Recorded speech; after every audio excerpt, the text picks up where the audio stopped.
Chantal, qui d'ailleurs a eu le prix Décembre, il y avait un parcours qui était un parcours de formules, de citations, d'anecdotes qui étaient particulièrement chères, auxquelles tu tenais et à travers lesquelles tu revisitais l'histoire de la philosophie.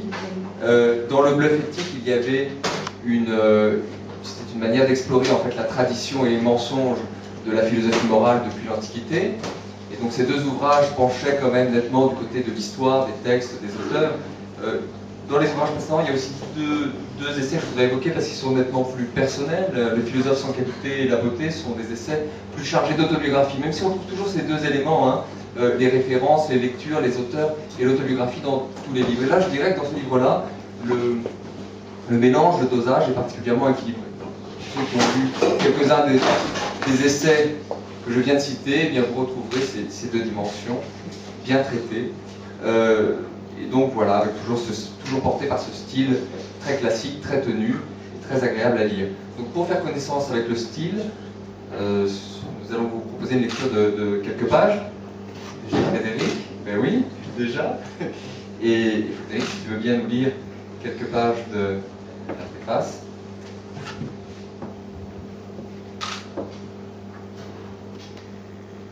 Concernant la philosophie, quand, à l'occasion, je demande à un amateur quel livre de sagesse il conserverait sur lui afin de le consulter en cas de passage à vide, il me cite le Tao Te Ching de Lao Tse, la lettre à Ménécée d'Épicure, le manuel d'Épictète, les pensées pour moi-même de Marc Aurèle, les lettres à Lucilius de Sénèque, et même l'éthique de Spinoza, ce qui, étant donné le volume de l'ouvrage, suppose, au détriment de l'élégance, de porter un sac. Jamais personne ne me répond l'Ecclésiaste, ou les Maximes de La Rochefoucauld, ou encore le précis de décomposition de Sioran. À plus forte raison, le bréviaire du chaos de Carato. Si on ne cite aucun de ces penseurs, sans doute est-ce parce qu'on ne sépare pas l'Ecclésiaste du corpus biblique dans lequel il est inclus, parce que le style grand siècle de La Rochefoucauld n'est plus recevable, parce que Sioran demeure largement un inconnu, et parce que l'on n'a jamais entendu parler de Caraco. Quant à ceux qui les ont lus, et qui cependant ne les mentionnent pas, la seule raison de ce silence est que pareils ouvrages n'offrent aucune consolation ou espérance. De fait, des pages où l'on ressasse que tout est vanité, où l'on souligne que l'amour, si on le juge par la plupart de ses effets, ressemble plus à la haine qu'à l'amitié, où l'on ricane du fait que les hommes sont des charognes verticales dont la seule activité se réduit à penser qu'ils cesseront d'être, et où l'on recommande le suicide comme marque de politesse, n'ont guère vocation à regonfler le moral des âmes, même les moins douillettes. Ce à quoi je rétorque que c'est une marque de philistinisme de n'en pas goûter le charme. Même si, à raison, on a maintes fois souligné la vertu roborative des auteurs qui écrivent d'un beau noir, on l'a dit en particulier de Sioran, on oublie d'en évoquer leur pouvoir de séduction qui tient à ces airs en ton mineur qui donnent à la sensibilité et à l'intelligence du lecteur l'occasion toujours rare de flirter entre elles. Relevant du registre de la magie, on rapproche l'effet du charme de celui de l'envoûtement, à tort. L'envoûtement se produit dans des crânes vides. Pardon, excusez-moi, je perds une page.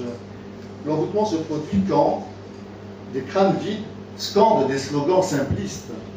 Le charme des pensées mélancoliques opère tel un souffle léger, subtil et néanmoins pénétrant sur des consciences cultivées, sujettes elles aussi à des langueurs et au doute.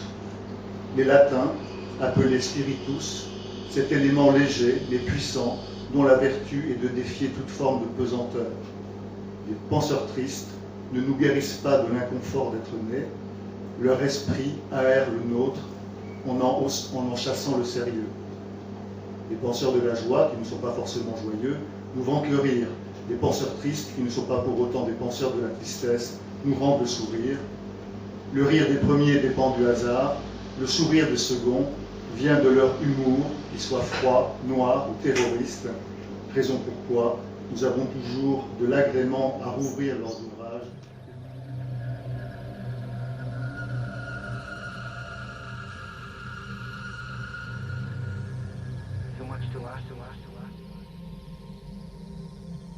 C'est savoir si c'est possible, si on peut vraiment philosopher à partir des sentiments, de quelque chose d'aussi, au contour conceptuel aussi peu délimité que les sentiments. Alors écoute, je ne sais pas si je philosophe, je ne sais pas si je suis un philosophe de qualité ou un philosophe qualifié, mais moi il me semble que Schopenhauer a raison quand il dit que la philosophie commence toujours par une douleur stupéfiante. Donc par une douleur, donc par un affect, et pas n'importe lequel, puisqu'il s'agit de la douleur. Or, en ce qui me concerne, j'ai commencé à penser lorsque, pas tout de suite, mais enfin c'est venu à la suite d'une douleur stupéfiante, qui est tout simplement la mort de mon père quand j'avais 9 ans. Et là, à cette occasion tragique et dramatique, et pourquoi pas mélodramatique, je n'en sais rien, il m'a semblé que le monde n'allait plus de soi. Tout ce que je voyais avait comme ça une sorte de dimension un peu absurde, étrange, et petit à petit j'ai même eu le sentiment que c'était un peu moi qui étais étranger à ce monde, car le monde semblait continuer à tourner pour les autres. Moi, non, il avait cessé de tourner. Enfin, Freud dit que le père est toujours un rempart contre la mort. Moi, le 29 septembre 1966, le monde tournait très bien, il tournait fort bien. Il y avait une sorte de dieu tutélaire qui était mon père, qui semblait être un des piliers, une colonne de ce monde. Et puis on apprend le lendemain, très tôt le matin, que cette colonne, ce pilier qui soutenait le monde, s'est écroulé, il n'est plus là. Et du coup, le monde, lui aussi, s'est effondré, et moi aussi un peu avec. Donc, donc ma vocation de philosophe, ou de contemplatif, ou de penseur, est venue à la suite de cette expérience précoce du deuil, et je me demande si tous les livres que j'ai écrits ne sont pas tout simplement des expressions, des traductions de cette douleur-là, enfin de ce deuil. Alors je ne parle pas que de la mort de mon père, non, mais je vois le monde à travers cette passion. La tristesse est ma passion, enfin, au sens du 17e, c'est-à-dire c'est un affect, c'est quelque chose dont je n'arrive pas à me déprendre. Alors, il y a eu le moment de la tristesse profonde, de l'affliction, et puis après, ça s'est transformé avec le temps, comme dirait Léo Ferré, avec le temps, non pas va tout s'en va, mais en tout cas, l'intensité de la douleur s'estompe, et cette tristesse est devenue une mélancolie. Et la mélancolie, c'est une tristesse apprivoisée, c'est quelque chose c'est un sentiment qui t'enveloppe. Voilà pourquoi je dis aussi que je suis un philosophe sentimental, c'est parce que je m'attache aux choses, sachant qu'elles sont si fragiles, si éphémères, que tout peut basculer à tout moment. Il nous fait l'honneur d'être ici présent. C'est vrai. C'est Roland Jacquard. C'est Roland Jacquard qui est là, ici. Et auquel tu rends un très bel hommage. Donc, silence embarrassant. Silence embarrassant. En tout cas, voilà, je crois que ça donne une idée, ce parcours en quelques figures du panthéon personnel que l'on visite en lisant ce livre.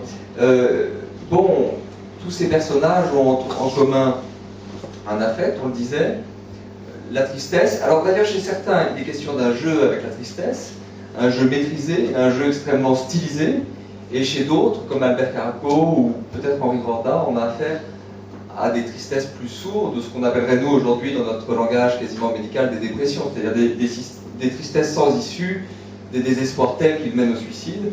Donc il y a un peu ces deux figures, ces deux types d'auteurs dont tu traites dans le livre. C'est vrai, et au fond celui dont je me sens le plus proche finalement, parce que je suis un mélancolique relativement apaisé, c'est La Rochefoucauld qui justement n'est pas dupe de cet affect, et il dit ceci qui est très bien, et il dit on se console souvent d'être malheureux par un certain plaisir qu'on trouve à le paraître. Et les hommes. Et alors les hommes sont livrés au chaos des passions, au chaos de la nature. La nature elle-même a déchu, les hommes ont déchu dans cette nature déchue. Bref, tout est foutu, tout part à volo. Et cette pensée janséniste, le libertin peut très bien s'en emparer, et pour peu qu'il ait eu l'expérience des hommes, tant sur les champs de bataille, comme c'était le cas de La Rochefoucauld, qui a été un type très courageux sur les champs de bataille, ou alors qu'il a eu l'expérience des hommes et des femmes, évidemment, parce qu'il était un grand séducteur, un grand libertin, dans les salons, alors une sagesse a pu en être extraite, comme on parlerait d'une saveur, d'une liqueur, et ce sont les maximes. Et les maximes, c'est le premier ouvrage extrêmement décapant sur les illusions que les hommes peuvent entretenir sur eux-mêmes. Nous sommes au XVIIe, Descartes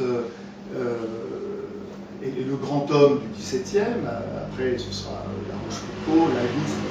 Et il y a toujours cette idée, au fond, que les hommes peuvent être, dans une large mesure, les artisans de leur dignité, de leur salut, de leur... en tout cas chez Descartes, avec le concept de générosité, etc. Et La Rochefoucauld est un grand sceptique qui montre que les hommes ne sont que les objets, les jouets, de leurs passions, de leurs émotions, de leurs humeurs, de leurs glandes même. Il le dit, enfin, il y a un côté très médical, presque avec la médecine de l'époque, et on voit bien qu'il se rit sardoniquement de ces illusions philosophiques, parce que c'est au XVIIe que commence à naître la philosophie du sujet. Et la pensée chrétienne a un peu comme ça irrigué la pensée philosophique, et complètement. Or, La Rochefoucauld, et enfin, ce qui me plaît chez La Rochefoucauld d'un mot, parce que là je pontifie, mais au fond, La Rochefoucauld est athée du point de vue de l'humanisme. C'est-à-dire que pour lui, l'homme ne pourra jamais être un dieu, il n'y a pas de dieu, et l'homme ne pourra jamais être un dieu pour lui-même.